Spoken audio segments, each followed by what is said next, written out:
Can you imagine these words? Those were the last words my father said to me before he shoved me into an October storm and locked the door behind me. Get out of my house. I don't need a sick daughter. I was 15 years old. I had no coat, no phone, no money, just a school backpack with algebra homework inside and rain already soaking through my sneakers. 3 hours later, the police called him, and when he heard what they said, his face went white as a ghost. But by then, it was way too late. I'm Sherry Walls. I'm 28 now, sitting in my Boston apartment watching rain slide down the window. There's a letter on my kitchen table, shaky handwriting on cheap nursing home stationery. After 13 years of silence, my father wants to see me, says he's dying, says he's sorry. Funny thing about rain, it always takes me back to that night. October 14th, 2011. I remember coming home from school like it was any other Tuesday. Backpack over one shoulder, head full of the algebra test I'd just aced. I was thinking about dinner, about homework, about the band poster I wanted to buy with my birthday money. Normal 15-year-old stuff. I had absolutely no idea that in less than 2 hours, I'd be walking alone through a freezing storm, wondering if I was going to survive the night. The moment I stepped through that front door, I knew something was wrong. My father was standing in the living room, looking like a volcano about to explode. His face was the color of raw meat. His hands were shaking, and he was holding a wad of cash in one fist and empty pill bottles in the other. My sister Corinne stood right behind him. She was 19, 4 years older than me, and she had this expression on her face. Concerned, worried, heartbroken. The perfect picture of a devoted older sister who just discovered something terrible about her baby sibling. But I saw her eyes. I caught that little flicker she couldn't quite hide. Satisfaction. Our stepmother Jolene hovered in the kitchen doorway, arms crossed, lips pressed together, saying absolutely nothing. That was her specialty, saying nothing while bad things happened. My father didn't even let me put down my backpack. He started screaming like I'd set the house on fire. He said I'd been stealing from his wallet for months. He said I'd been buying pills, hiding them in my room. He said Corinne had found the evidence. Cash stuffed in my dresser, pill bottles in my closet, text messages proving I was talking to drug dealers. I tried to explain. I tried to tell him I'd never touched his wallet. Never seen those pills, didn't even know what he was talking about, but the words died in my throat because I realized something horrible. He wasn't listening. His mind was already made up. Corinne had spent the whole day preparing him, feeding him lies like poison wrapped in sugar. She stood there looking devastated, telling him she'd tried so hard to help me, tried to get me to stop. She said she hadn't wanted to tell him, but she just couldn't watch her little sister destroy herself anymore. It was a masterpiece performance, Academy Award worthy, and my father swallowed every single word like it was gospel truth. He grabbed my arm hard enough to leave bruises and dragged me toward the front door. My backpack was right there where I dropped it. He picked it up and threw it at my chest so hard I stumbled backward. Then he opened the door. Rain was already coming down in sheets, thunder rolling somewhere in the distance. The temperature had dropped 15 degrees since that morning, and my father looked me dead in the eyes and said those words again. Get out of my house. I don't need a sick daughter. He pushed me onto the porch. The door slammed. The deadbolt clicked. And just like that, at 15 years old, I was homeless. I stood on that porch for maybe 5 minutes, completely frozen. Not from the cold, though that was coming, but from shock. I kept waiting for the door to open again, waiting for someone to say it was all a big misunderstanding. Nobody came. My phone was sitting on my bedroom desk. I wasn't allowed to grab anything except what was already in my hands. My backpack had textbooks, a half-eaten granola bar, and absolutely nothing useful for surviving a night outside. No jacket, no money, no way to call for help. 2011. Payphones still existed somewhere, but who carries quarters? Not a 15-year-old who spent her allowance on band posters. Priorities, right? Straight-A student, 0-star survival skills. So I started walking. I didn't make a conscious decision about where to go. My body just moved on autopilot toward the only safe place I knew. My grandmother Dorothy's house 7 miles away.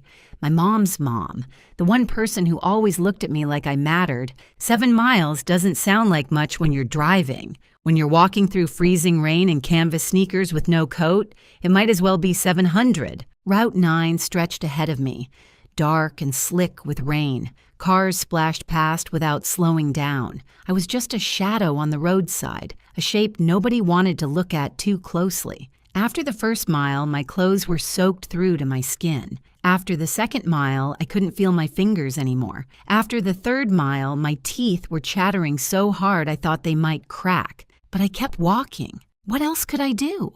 Go back and beg my father to believe me. He'd already made up his mind. I had nowhere else to go except forward, one numb step at a time. The thing about hypothermia is that you don't realize it's happening until it's almost too late. Your body starts shutting down piece by piece, and your brain gets foggy, and suddenly sitting down for just a minute seems like the best idea in the world.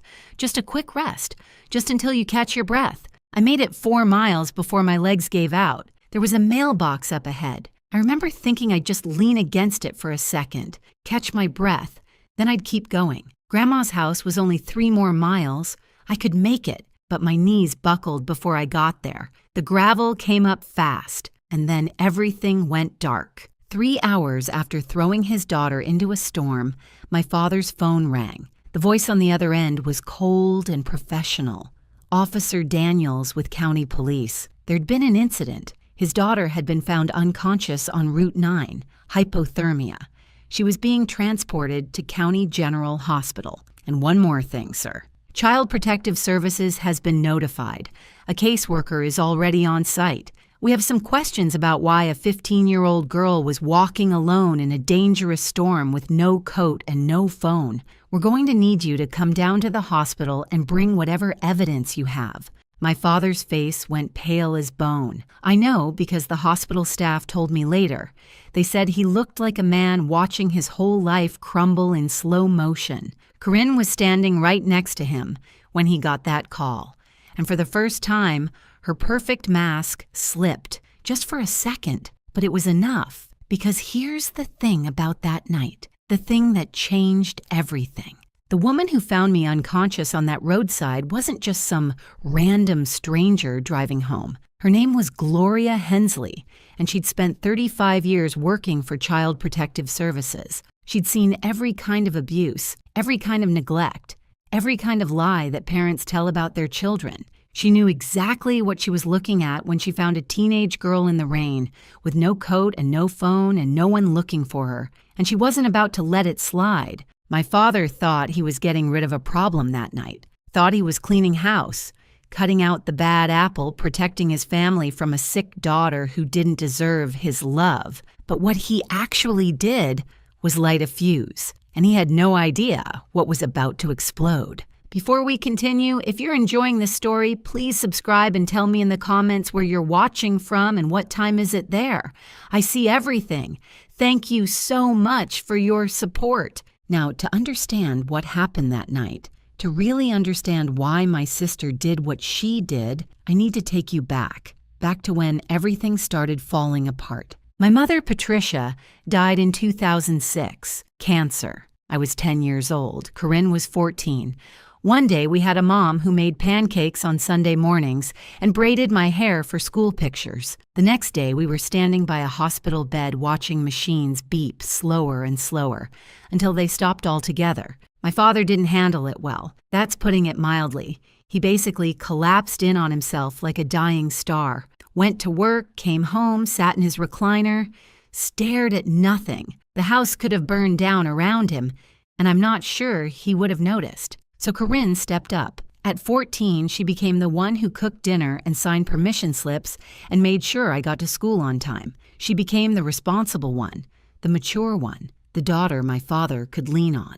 And he praised her for it constantly. What would I do without you, Corinne? You're so grown up, Corinne. You're the glue holding this family together, Corinne. I don't think he ever once asked how she was handling our mother's death. He just expected her to handle everything else instead. My father had two blind spots in life: his oldest daughter and his beloved recliner. Both were worn out, falling apart at the seams, and desperately needed to be replaced, but he couldn't see it. Men and their recliners, I swear. What nobody saw, what my father absolutely refused to see, was what happened when he wasn't looking. Corinne wasn't just stepping up. She was building a kingdom, and in her kingdom, I was the peasant who needed to be kept in her place. It started small: homework that mysteriously disappeared the night before it was due, permission slips for field trips that somehow never made it to my teachers, my favorite shirt shrunk in the wash, then another, then another. Oops, must have been an accident. Birthday party invitations I sent out that my friends never received, messages from classmates that got lost, a reputation being built brick by brick without me even knowing. She'd go to my teachers with this sad, concerned expression and tell them I was struggling after our mother's death, that I was acting out at home, that they should be patient with me because I was going through such a hard time. She painted a picture of a troubled child, and everyone believed her because she was so mature, so responsible, so caring. I tried to tell my father once, sat him down, and explained that Corinne was sabotaging me, that she was lying about me to everyone, that something was seriously wrong. He looked at me like I'd lost my mind. "You're just jealous of your sister," he said. "She's trying to help this family. You should be grateful." After that, I learned to keep my mouth shut. Stay small, stay quiet, survive until I could get out. 2 years after my mom died, my father remarried. Jolene was nice enough at first. She smiled a lot and made casseroles and tried really hard to be part of our family. Corinne immediately started calling her mom. It was strategic, I think, a way to cement her position as the good daughter, the loyal one. I couldn't do it. I couldn't call this stranger mom when my real mother had only been gone 2 years. It wasn't about Jolene. It was about my own heart not being ready. But that quiet rebellion cost me. From that day forward, Jolene treated me like an outsider in my own home. She and Corinne formed their own little club, and I wasn't invited. By the time I was 15, the lines were clearly drawn. Corinne was the golden child, the favorite, the one who could do no wrong. I was the troubled one, the difficult one, the daughter who just couldn't get it together. And then there was the money. My mother had set up trust funds for both of us before she died, $45,000 each, accessible when we turned 18. It wasn't a fortune, but it was something, a safety net, a gift from a mother who knew she wouldn't be there to help us start our adult lives. Corinne turned 18 in 2009 and got her share immediately. It was gone within 11 months. A flashy sports car, designer clothes, expensive gifts for her boyfriend Trent, a smooth-talking guy with big ideas, and absolutely no legitimate income. By the time I was kicked out 2 years later, Corinne was completely broke. Her trust fund was a distant memory, and Trent was always talking about his next big opportunity, his next investment scheme, the deal that was definitely going to make them rich. My $45,000 was just sitting there, untouchable until 2014 when I'd turn 18, unless something happened to me first. See, my mother's trust had a clause in it, a protection mechanism she probably thought would help us. If either daughter was declared legally incompetent or institutionalized before age 21,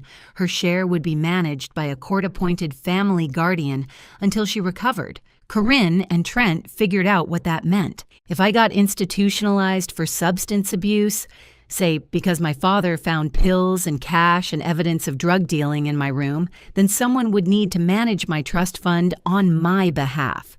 Someone responsible, someone trustworthy, someone like a concerned older sister who only wanted what was best for me. $45,000. That's what I was worth to Corinne. That's the price she put on her own sister. The week before she destroyed my life, she put her plan into motion. Small cash withdrawals from my father's account using his ATM card. She knew his PIN because she handled all the household finances. Trent's empty prescription bottles collected and saved. A prepaid burner phone purchased at a convenience store, loaded with fake text messages. On the morning of October 14th, While I was eating breakfast and thinking about my algebra test, Corinne slipped into my room and planted everything: cash in my dresser drawer, pills in my closet, a paper with the burner phone number as proof of my drug dealer contact. Then she went to our father with tears in her eyes and told him his youngest daughter had a terrible secret. He believed every word. Why wouldn't he? Corinne had spent 9 years being the perfect daughter, the responsible one, the one who never lied. And I had spent 9 years being painted as the troubled one before I even knew the portrait existed. By the time I walked through that front door after school, my trial was already over. The verdict was guilty, and the sentence was exile. That's how I ended up on Route 9 in October rain, walking toward my grandmother's house like it was the only light left in the world. But Corinne had made one mistake, one tiny error in her perfect plan. She didn't account for Gloria Hensley. I don't remember much about collapsing, just the gravel biting into my palms, and then nothing, like someone switched off a television in the middle of a show.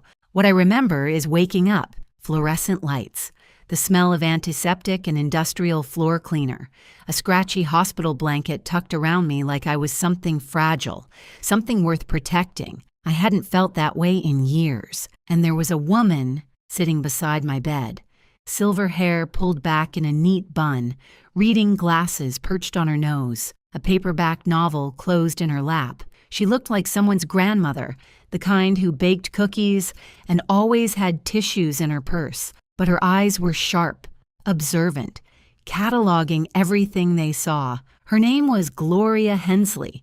She was 67 years old, retired after 35 years with Child Protective Services. She'd seen every kind of abuse, every kind of neglect, every kind of cruelty that adults could inflict on children. And on a cold October night, driving home from her book club meeting, her headlights had caught something by the roadside. A teenage girl unconscious, soaking wet, alone. Gloria pulled over so fast her tires screamed against the pavement. She had an emergency blanket in her trunk, old habits from her CPS days, and she wrapped me up like a burrito while she called 911. She stayed with me until the ambulance arrived.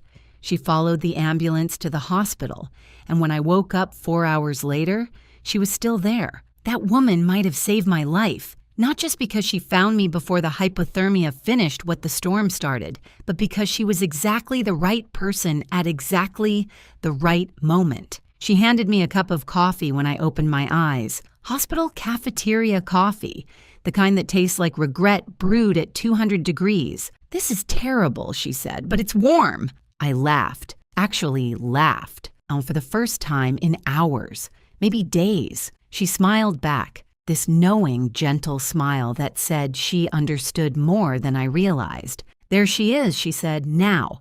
Why don't you tell me why a 15-year-old was walking alone on Route 9 in a storm with no coat and no phone?" So I told her everything. The accusations, the planted evidence, the years of Corinne's manipulation. I told her things I'd never told anyone because no one had ever actually listened. Gloria just sat there, nodding occasionally, never interrupting, never doubting. When I finished, she was quiet for a long moment. Then she said, "I believe you, and I'm going to help you prove it." Those 7 words changed my life. While I was unconscious, things had been happening. The hospital contacted police because a minor had been found in a dangerous situation. Police tried to reach my next of kin. That meant calling my father. I would have loved to see his face when Officer Daniels delivered the news. Apparently, it went something like this. "Mr. Walls, your 15-year-old daughter was found unconscious on Route 9. She says you expelled her from your home this evening during a storm. Hypothermia. She's a county general. We need you to come in. And sir, Child Protective Services has been notified. A caseworker is already on site. Bring whatever evidence you have." My father and Corinne arrived at the hospital around 10:15 that night. I was awake by then, sitting up in my hospital bed with Gloria beside me. Also in the room, a CPS caseworker named Maria Santos and a uniformed police officer. Not exactly the welcome committee my father was expecting. He looked shaken, not guilty, not yet, just annoyed and confused, like this was all a big inconvenience. Corinne was right behind him, and for the first time in my life, I saw her look nervous. The smirk she'd been wearing when I left wasn't anywhere to be found. They expected to find a scared, apologetic girl ready to confess her sins and beg to come home. Instead, they found a room full of professionals asking very pointed questions about why a child was wandering alone in dangerous weather with no means of communication or protection. The power dynamic had shifted, and Corinne felt it. She tried to run her usual script. Concerned older sister, troubled younger sibling. We just want what's best for her.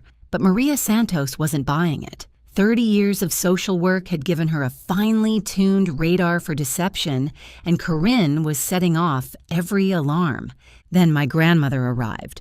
Dorothy Reeves was 67 years old, 5 feet 2 inches of pure determination, and she was absolutely not in the mood for nonsense. My mother was her only daughter, and I was her only grandchild, and she had never trusted my father or his new family. She lived 40 minutes from the hospital. She made it in 25. I heard her before I saw her, that distinctive click of sensible heels coming down the hallway at a pace that meant business. She swept into my room like a small, silver-haired hurricane and immediately positioned herself between me and my father. "That's my granddaughter," she announced to everyone present. "What has this fool done now?" My father tried to explain, tried to justify, started talking about the stealing, the pills, the evidence. Dorothy listened for about 30 seconds before holding up one hand. "Raymond," she said, "I've known you for 15 years, and you've never been the sharpest tool in the shed. But this might be your dumbest moment yet. You threw a child into a storm based on what? Pills that appeared out of nowhere? Cash that magically materialized? Did you even ask her side of the story?" He opened his mouth, closed it, opened it again. Dorothy nodded. "That's what I thought. Here's the thing about my grandmother. She didn't just love me, she fought for me. That night, while I sat exhausted and hypothermic in a hospital bed, Dorothy Reeves went to war. She demanded an emergency custody hearing. Right there, right then. It was nearly midnight, but she didn't care. She called a family court judge who owed her a favor. Apparently, Dorothy had been on the PTA with his wife for 15 years and got him on the phone. The hospital social worker presented the facts. A minor child expelled into dangerous weather conditions. No investigation conducted before expulsion. No attempt to verify accusations. Child found unconscious with early-stage hypothermia. Father's evidence unexamined by any professional. By 12:30 in the morning, I had a new home. Emergency temporary guardianship was granted to Dorothy Reeves effective immediately. My father was ordered to have no contact with me until a full investigation was completed. CPS would be interviewing everyone. Me, Corinne, my father, Jolene, and they would be taking a very close look at that so-called evidence. As we walked out of the hospital, my father tried one more time. He reached toward me, started to say something. Dorothy stepped between us without breaking stride. "You don't get to touch her," she said. "You don't get to talk to her. You had your chance to be her father, and you threw it away. Literally threw it into a storm.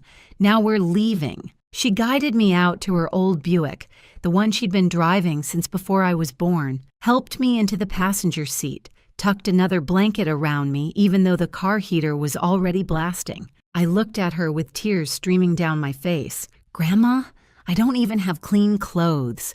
I don't have anything." She patted my hand, her eyes fierce and gentle at the same time. "Honey, you have me, and I have a Target card.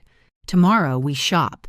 Tonight you eat soup and sleep in a bed where nobody is going to throw you out. Ever." That was the first night of my new life. Grandma Dorothy's house had 3 rules: breakfast at 8, homework before TV, and absolutely no nonsense before her second cup of coffee. It wasn't fancy and it wasn't big, but it was warm and safe and full of love. For the first time in years, I felt like I could breathe. But the story wasn't over. Not even close. 2 weeks later, the CPS investigator called my grandmother. "Mrs. Reeves." Maria Santos said. "You might want to sit down. We've been examining the evidence Mr. Walls provided. The timeline doesn't add up, and we found some security footage that tells a very different story. Corinne's perfect plan was about to fall apart, and she had no idea what was coming. The investigation changed everything. Maria Santos wasn't just a caseworker checking boxes. She was a detective in a cardigan, and she didn't just look at evidence, she traced it. Every receipt, every timestamp, every thread. And the more she pulled, the more Corinne's perfect story unraveled. It started with the cash. $800 had been found in my dresser drawer. My father said it proved I'd been stealing from him for months.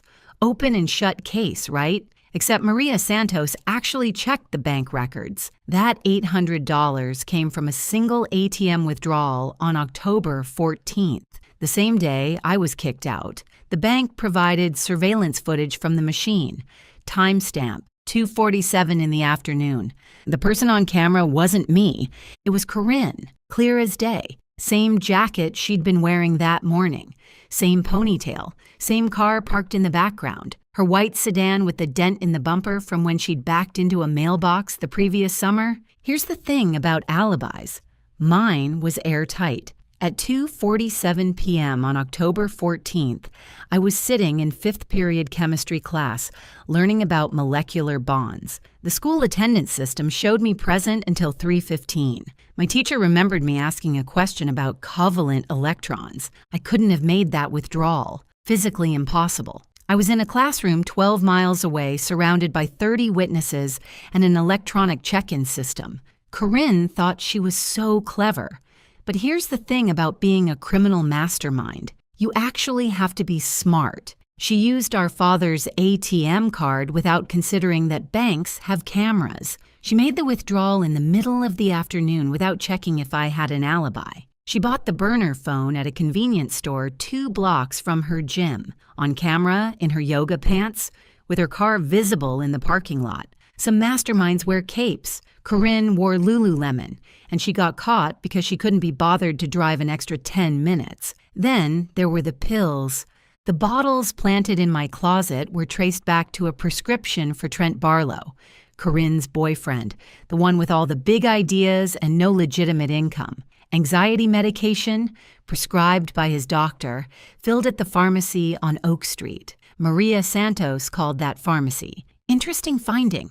Trent had reported those pills stolen, filed a police report and everything, claiming someone broke into his car and took them. Very concerned citizen behavior. Except he filed that report on October 17th, 3 days after I was kicked out. If those pills were already stolen and hidden in my room on October 14th, why did Trent wait 3 days to report the theft? The answer was obvious, because they weren't stolen. Corinne gave them to him to plant, and then he reported them missing afterward to cover their tracks and get a refill. The delayed theft report was like a flashing neon sign that said, "We planned this. If this story is hitting close to home, I hope you'll stick around, because what happens next is worth every second. Drop a like if you're rooting for me. It means the world." But the real smoking gun was the burner phone.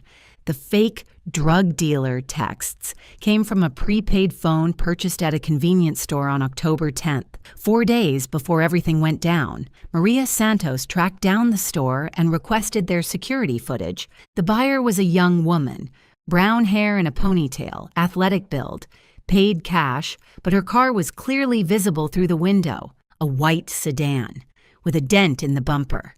Same car, same woman. Same trail of breadcrumbs leading straight back to my sister. As the investigation deepened, an even uglier picture emerged. Maria Santos started digging into our family's finances, specifically checks written on my father's account over the past 2 years. What she found made the $800 look like pocket change. Someone had been forging checks in my father's name for nearly 2 years. Small amounts at first, 50 here, 100 there. But they added up. The signatures were close, but not quite right. The money went to accounts connected to Trent Barlow and his various business ventures. Total amount stolen, just under $18,000. Corinne hadn't just framed me.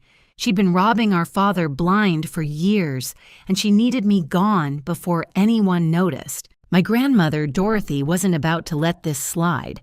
She hired Leonard Vance, an old family friend who'd practiced family law for 30 years. He'd known my mother, Patricia, since grade school, and when Dorothy explained what had happened, his face went hard in a way that made me glad he was on my side. Leonard filed for permanent guardianship immediately. He also filed a civil suit against Corinne for fraud, emotional distress, and whatever else he could make stick. And he made sure my trust fund was protected with additional oversight so nobody could touch it until I turned 18. That year taught me something I carry with me still. Keep records of everything. Every receipt, every message, every promise someone makes. Write it down. My grandmother kept a folder for every important document in her life. Bills, letters, tax returns, warranties. She called it her paper insurance. After everything that happened, I started doing the same thing. I was 16 years old and I bought my first filing cabinet. Still have it, still use it. Some habits save your life. Living with Grandma Dorothy was like learning to breathe again after years of holding my breath. Her house wasn't big or fancy. 2 bedrooms, 1 bathroom, a kitchen that smelled like coffee and cinnamon. But it was warm and it was safe. And nobody there was plotting against me. She enrolled me in a new school where nobody knew my history. I made real friends for the first time. People who liked me for me. Not because they'd been fed a story about who I was supposed to be. I started seeing a counselor, finally processing years of manipulation that I'd absorbed without even realizing. Grandma Dorothy didn't have a lot of rules, but she was strict about one thing. Dinner at 6, no exceptions. She said chaos can wait until after the meatloaf. Honestly, best advice I've ever gotten. Meanwhile, my father's world was crumbling. The CPS investigation put the entire Walls household under a microscope. Raymond was questioned multiple times, each session leaving him more exhausted and confused. How had he missed so much? How had he been so blind? Jolene started sleeping in the guest room. Conversations between them became clipped, tense, loaded with accusations neither of them wanted to say out loud, and Corinne was furious.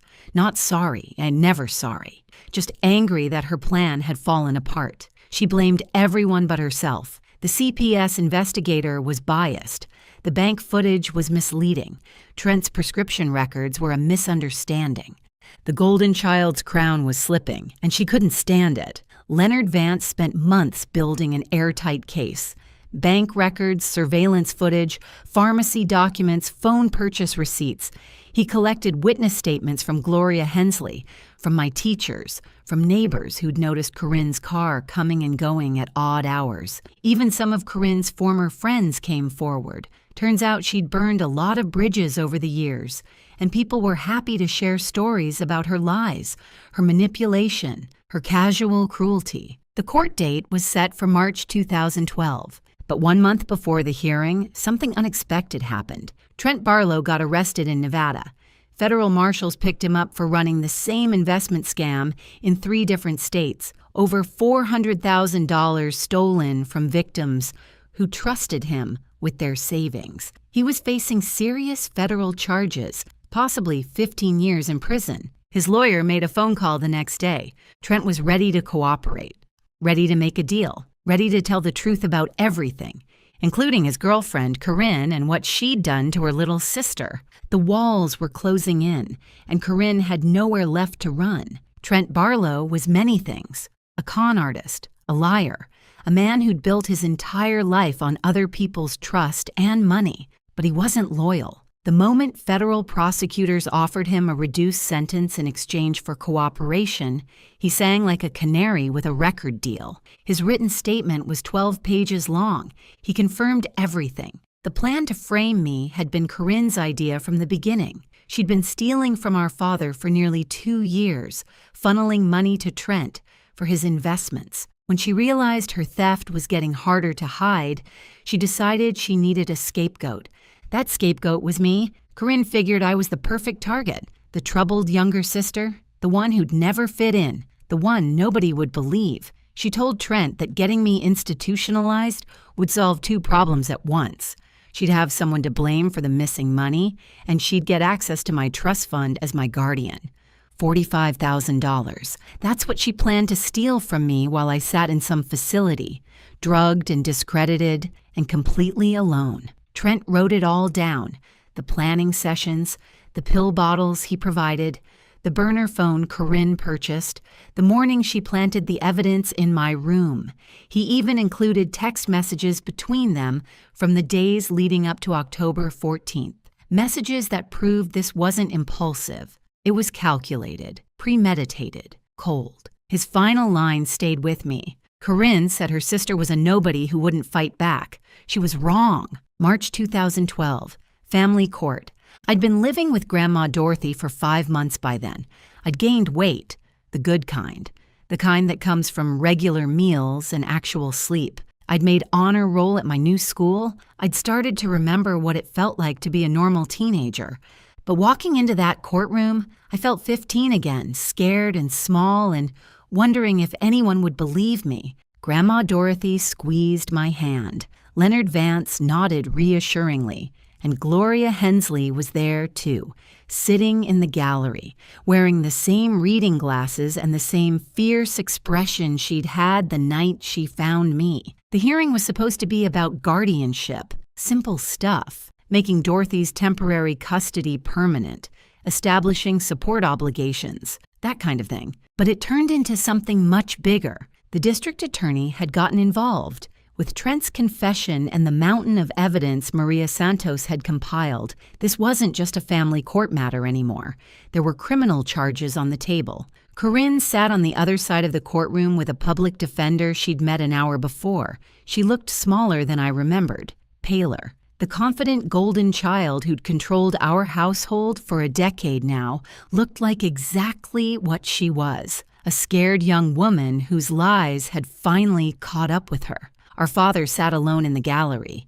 Jolene had refused to come. He looked like he'd aged 10 years in 5 months. The evidence was presented systematically, professionally, devastatingly. A TM footage showing Corinne making the withdrawal at 2:47 p.m. My school attendance records proving I was in chemistry class at that exact time. Pharmacy records showing Trent's conveniently delayed theft report. Security footage from the convenience store showing Corinne buying the burner phone. 2 years of forged checks totaling $18,000.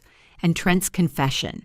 Read into the record word by word. When it was Corinne's turn to take the stand, she tried to maintain her story, tried to look confused and innocent and deeply concerned about her troubled sister. The prosecutor wasn't having it. "Ms. Walls," she said, showing the ATM photograph, "is this you at First National Bank on October 14th at 2:47 p.m.? Corinne swallowed. She looked at the image of herself, clear as daylight. I was getting money for groceries. Groceries. The prosecutor nodded slowly. $800 in cash for groceries. And you didn't mention this withdrawal to your father when you accused your sister of stealing that exact amount later that same day? Silence. And the location of this ATM. It's 12 miles from your sister's school, a school where attendance records show she was present until 3:15 p.m.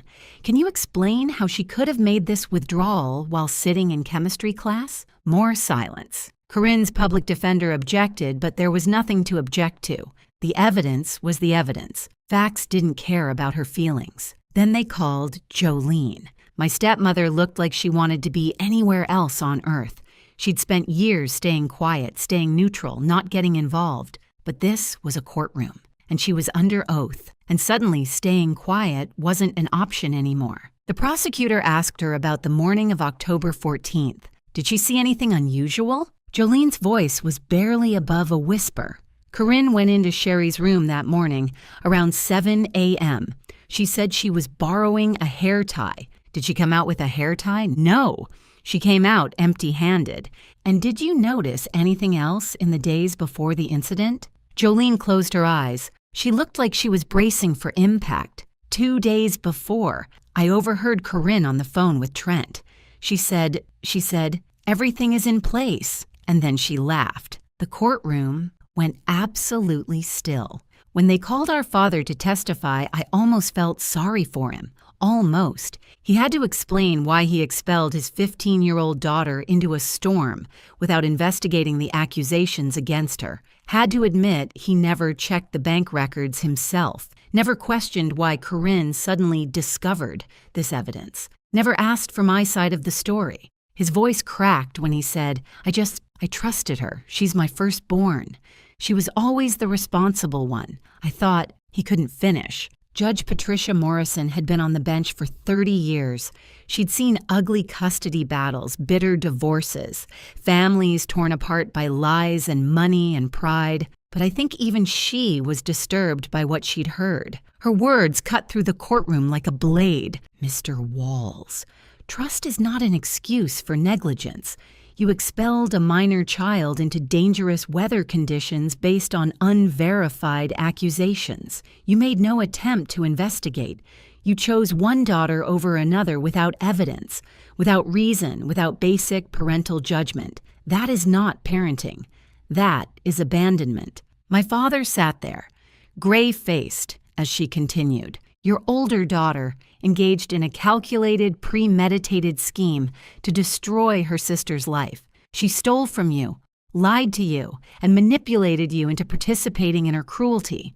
And you let her, because it was easier to believe the daughter who made you feel good than to actually parent the daughter who needed you. Corinne's sentence came down hard. Fraud, theft, filing false statements to law enforcement, child endangerment. Her public defender negotiated a plea deal to avoid a full trial, 2 years suspended sentence, meaning she wouldn't go to prison unless she violated probation, 5 years of supervised probation, 200 hours of community service, full restitution of all stolen funds, the $18,000 from our father, and the $800 she'd planted to frame me. The court also issued a permanent restraining order. Corinne was not allowed to contact me directly or indirectly for any reason. If she came within 500 feet of me, she'd go straight to jail. And here's the part that would follow her forever. Felony conviction. Permanently on her record.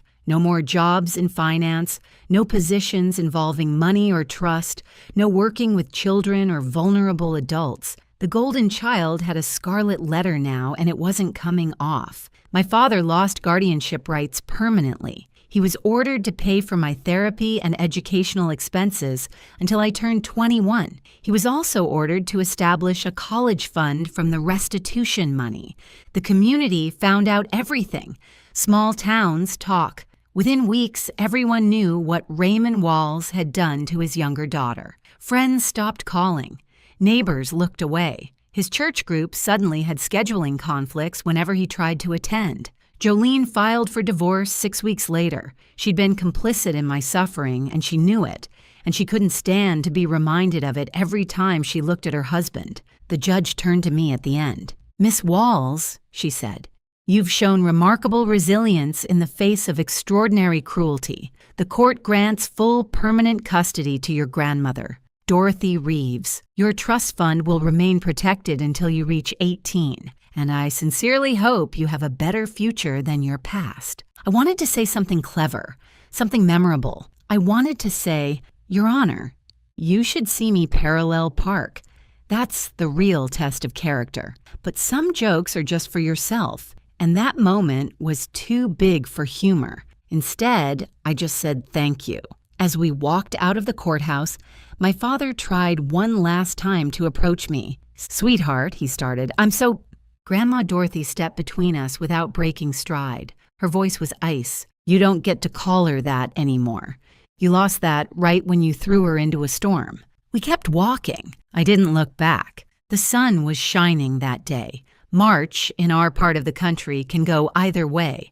But that afternoon was warm and bright and full of promise. I had a grandmother who loved me, a lawyer who'd fought for me, a caseworker and a retired CPS supervisor who'd believed me when no one else would, and I had a future, finally. But some stories don't end with the courtroom. Some stories have one more chapter. 13 years later, a letter arrived.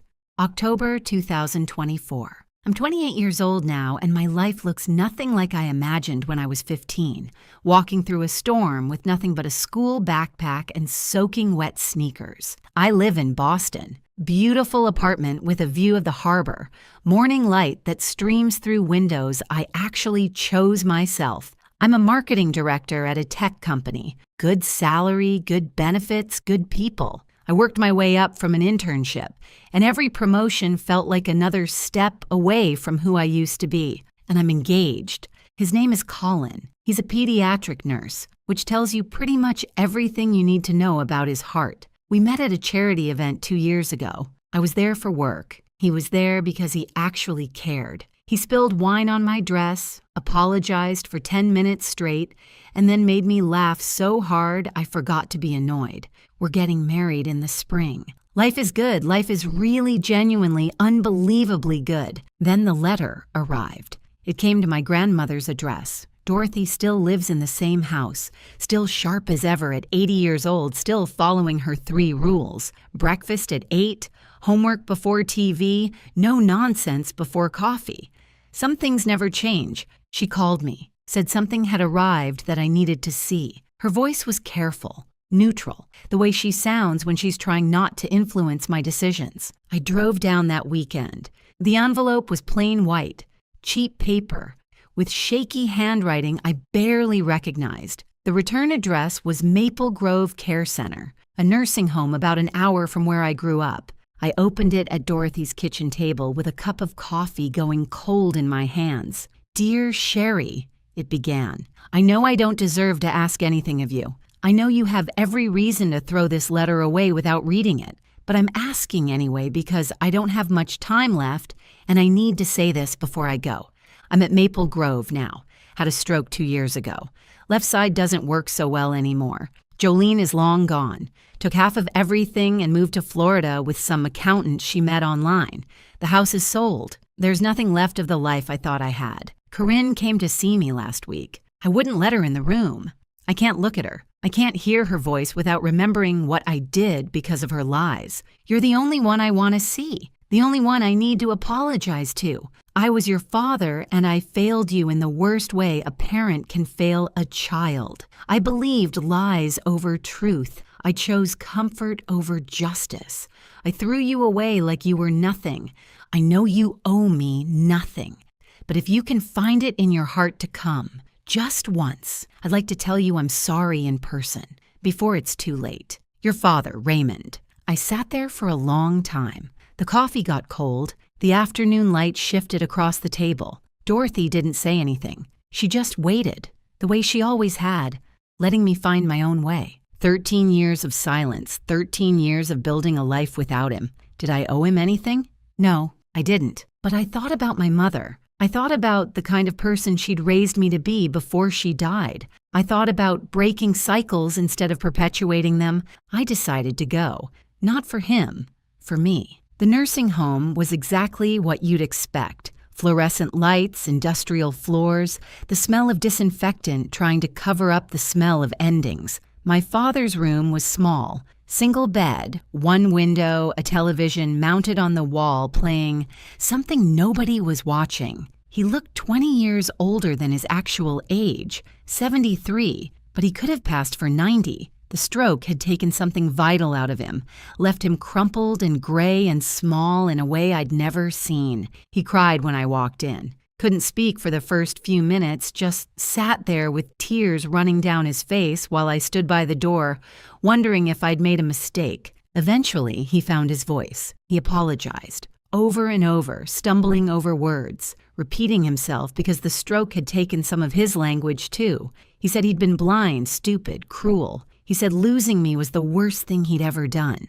He said he thought about that October night, every single day, every single night, every time it rained. I let him finish, didn't interrupt, didn't comfort him either. Then I said what I'd come to say. I forgive you. His face crumpled with relief. But I want you to understand what that means. I pulled a chair close to his bed and sat down, made sure he was looking at me. Forgiveness doesn't mean I forget. It means I'm choosing not to carry this anger anymore. It's heavy, and it's been weighing me down, and I'm done letting you take up space in my heart. You threw me into a storm because you believed a lie. You didn't believe it because the evidence was compelling. You believed it because it was easier, because Corinne made you feel good about yourself. And I reminded you of everything you'd lost when Mom died. You chose the comfortable lie over your own daughter. I built my entire life without you.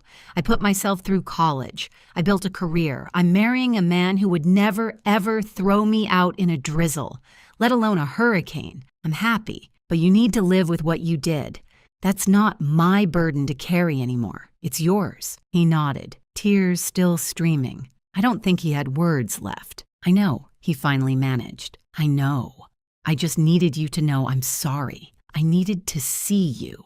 One last time. I stayed for another 20 minutes. We didn't talk much. What else was there to say? I told him about my job, my apartment, Colin, surface things, safe things. He listened like it was the most important conversation of his life. When I got up to leave, he reached out with his good hand. Not grabbing, just reaching. I let him touch my fingers for a moment. Then I walked out. In the hallway, a nurse stopped me. You're his daughter, right? The younger one? I nodded. She glanced back toward his room, then at me. Your sister came by last week. He refused to see her, told us to send her away. I stood very still. He wouldn't see her? The nurse shook her head, said he could only stomach apologizing to one daughter, and it wasn't her. He got pretty upset about it, actually. Said he couldn't look at her face anymore without seeing what she'd done. I didn't know what to say to that. After all these years of being the rejected one, the throwaway daughter, the one who wasn't good enough, my father had finally rejected Corinne, the golden child, the favorite, the one he'd believed without question. Too late to matter, too late to heal anything, but still, something shifted in my chest. Not forgiveness, exactly. I'd already given that. Something more like completion, like the last page of a very long book, finally turning. I walked out of that nursing home into October sunshine. Same month, different weather, different life. 13 years ago, October meant rain and betrayal and hypothermia. Now October means falling leaves and pumpkin spice everything. Yes, I'm basic. I don't care. And the anniversary of when my real life began. Some storms don't destroy you. They redirect you.